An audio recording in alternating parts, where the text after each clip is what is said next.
Assalamualaikum warahmatullahi wabarakatuh.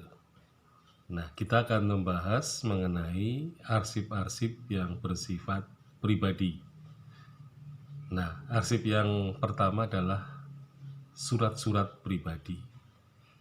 Jadi, surat-surat pribadi ini merupakan surat-surat yang bersifat diadik, ya. Artinya terjadi hubungan timbal balik antara dua orang, atau katakanlah ini merupakan surat menyurat dua arah, ya, dari arah yang satu ke arah yang kedua atau sebaliknya. Nah, kemudian dari hubungan diadik ini juga tampak adanya apa yang dibicarakan ini berhubungan dengan persoalan yang pada waktu itu kemungkinan sangat penting, ya, sangat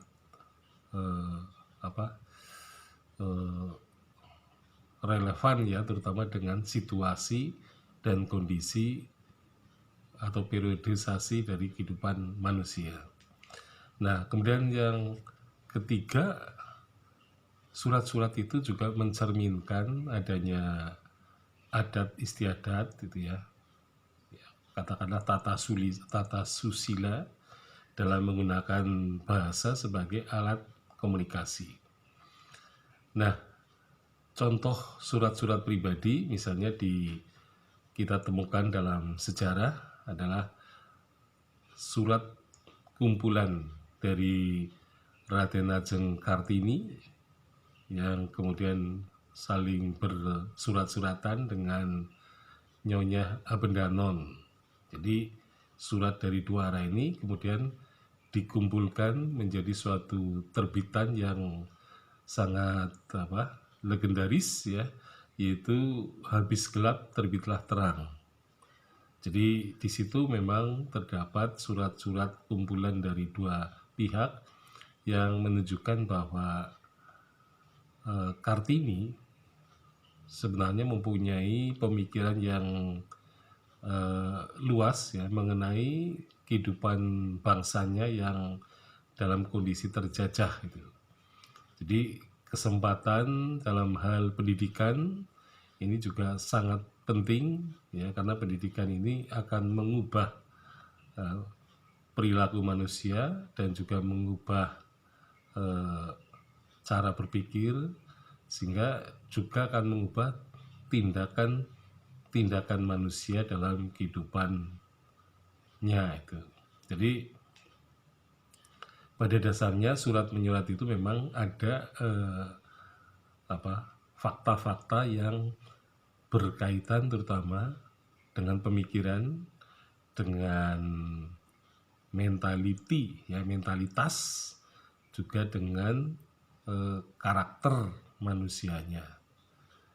Nah, jadi sebenarnya surat-surat itu bisa masuk ke dalam sumber untuk menulis sejarah intelektual, ya, bisa juga sejarah mentalitas maupun sejarah ide-ide. Jadi cakupannya sebenarnya surat-surat itu sangat penting, terutama dalam rangka menulis sejarah, tetapi bentuknya adalah sejarah yang abstrak dalam bentuk pemikiran. Nah, karena abstraknya itulah maka diambil dari sumber sejarah yang berbentuk dokumen pribadi. Jadi Habis Gelap Terbitlah Terang itu menunjukkan keintelektualan seorang Kartini yang bisa dibahas dari apa ide-ide yang telah dia sampaikan di dalam surat itu.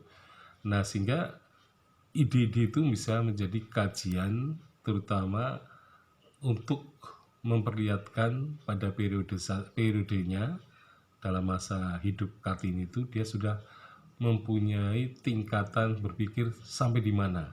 Ya, jadi kita bisa melakukan kajian sampai ke arah, yaitu, ya, ide-ide, gagasan-gagasan yang telah disampaikan. Jadi pada dasarnya surat-surat pribadi ini sangat berpengaruh ya dalam penulisan sejarah yang berkaitan dengan pikiran-pikiran manusia atau katakanlah pemikiran-pemikiran manusia pada masanya tentang sesuatu hal.